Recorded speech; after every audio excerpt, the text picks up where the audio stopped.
এটি একটি ইকোনো গাড়ি। ইকোনো গাড়ি অনেকক্ষণ থেকে এখানে মানুষ আটকিয়ে দিয়েছে। ভাই, কতগুলো গাড়ি আটকিয়ে দিয়েছে অনুমান? প্রায় চারটা পাঁচটা গাড়ির মতো এখানে ছিল। এখানে যারা প্রত্যক্ষদর্শী তারা যেমনটি বলেছে, প্রায় 4টি থেকে 5টি গাড়ি এখানে আটকিয়ে দেওয়া হয়েছে। এই যে ইকোনো সার্ভিস। ভাই, মূলত মানে বিরোধটা সৃষ্টি হয়েছে কি নিয়ে একটু যদি ক্লিয়ার করতেন, কি ঘটেছিল একটু যদি সংক্ষেপে বলতেন।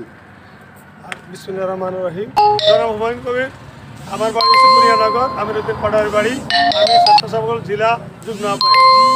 আমি বটতলী স্টেশনে আসছি। আসার পরে শুনলাম যে ইকোনো গাড়ির মধ্যে যাত্রী এবং ড্রাইভার মারামারি হয়েছে, হইয়া রাস্তা ব্যারিকেড দিছে এবং তুমুল মারামারি হয়েছে। হওয়ার পরে এটা কন্ট্রোল করি আমরা, পুলিশ সেনাবাহিনী আইসা কন্ট্রোল করি আমরা।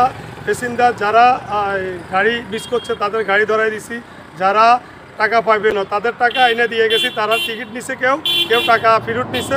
নিয়ে যে যারা মারামারি করছে তাদেরকে পুলিশ থানায় নিয়ে গেছে। থানায় নিয়ে তারা থানার হেফাজতে আছে। এখন পুলিশ আছে এখানে। ওনারা বলছে যে অভিযোগ যারা মায়ের কাছে যারা অভিযুক্তকারী তারা অভিযোগ করলে আমরা এটার যথাযথ ব্যবস্থা নিব। বিরোধিতা সৃষ্টি হয়েছে, গাড়ি আসার দেরি হয়েছে। ধরেন 4টার গাড়ি আসছে 6টা। জি, এটা আসার পরে প্যাসেঞ্জারদের মধ্যে একটু দেখা দিছে, উশৃঙ্খলতা দেখা দিছে যে গাড়ি টিকিট দিচ্ছে একটা, গাড়ি আসে এখন 6টা বাজছে, গাড়ি আসে না।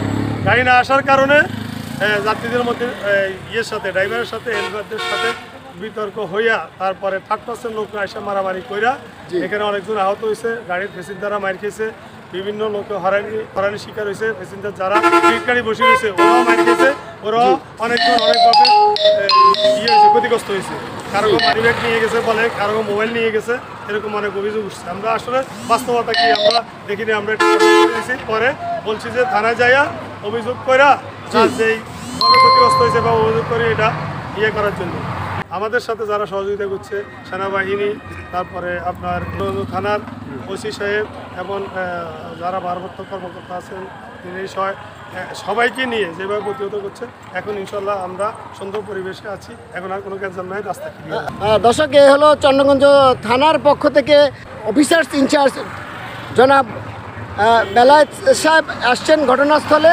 এসে ওনারা এই ঘটনাকে তাৎক্ষণিকভাবে নিয়ন্ত্রণে আনার চেষ্টা করেছেন এবং স্বাভাবিকভাবে এখন বটতলীতে যাত্রী এবং গাড়ির মালিক পক্ষদের সাথে একটি সমঝোতা হয়েছে। বটতলীতে যেই অনাকাঙ্ক্ষিত ঘটনা ঘটেছে সেটা আপাতত শান্ত রয়েছে বলে এলাকাবাসী আমাদেরকে জানিয়েছেন। আকাশ টিভি 24-এর মাধ্যমে আমরা আপনাদেরকে দেখানোর চেষ্টা করেছিলাম। এখন থেকে মোটামুটি গাড়ি চলমান।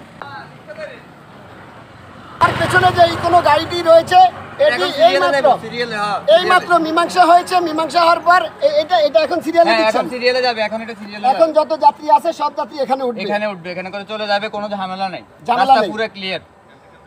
মোটামুটি আপনারা মনে করতেছেন আপনাদের যতগুলো যাত্রী বিভ্রান্তিতে ছিল তারা আমার এই আকাশ টিভি 24-এর মাধ্যমে ক্লিয়ার হতে পারবে। ক্লিয়ার। আপনার পরিচয়টা একটু দেন।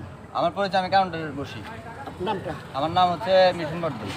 মিঠুন বর্ধন ভাই, আমাদের এই যে বটতলী বর্ধন বাড়ির আমাদের চাচা, এই যে বিজন বর্ধন, যিনি এই কোনো গাড়ির বেশিরভাগই মালিক, আমাদের শ্রদ্ধেয় চাচা, ওনাদের বাড়ির ওনাদের ভাই ভাতিজা এই কাউন্টারগুলো দেখে। ওনাদের মাধ্যমে আপনাদেরকে মেসেজটা ক্লিয়ার করার চেষ্টা করছি। যে কোনো গাড়িতে যারা যাবেন তারা বিভ্রান্তি হবেন না। যারা যাওয়ার ইচ্ছা প্রকাশ করছেন তাদের সাথে ফোনে যোগাযোগ করে অথবা সরাসরি কাউন্টারে এসে আপনারা আপনাদের গন্তব্যে পৌঁছে যেতে পারেন। ধন্যবাদ। টিকিট কাটা হচ্ছে। আপনারা যাত্রী? আচ্ছা, আপনি ঢাকার উদ্দেশ্যে যাচ্ছেন? এই মুহূর্তে আপনার কোনো নার্ভাস নেই তো? কোনো সমস্যা নেই। আচ্ছা, এই যে পুলিশ যে সিদ্ধান্ত দিয়েছে সেই সিদ্ধান্তের উপরে সমাধান হয়েছে। এখন যাত্রীরা এসছেন, ওনারা নির্দ্বিধায় টিকিট কেটে ঢাকার উদ্দেশ্যে রওনা হবেন। আমি এই মুহূর্তে কোনো কাউন্টারে আসছি। ভাই, এই মুহূর্তের পরিস্থিতিটা কি? এই মুহূর্তে বর্তমান পরিস্থিতি একদম ঠান্ডা পরিস্থিতি হয়েছে। এটা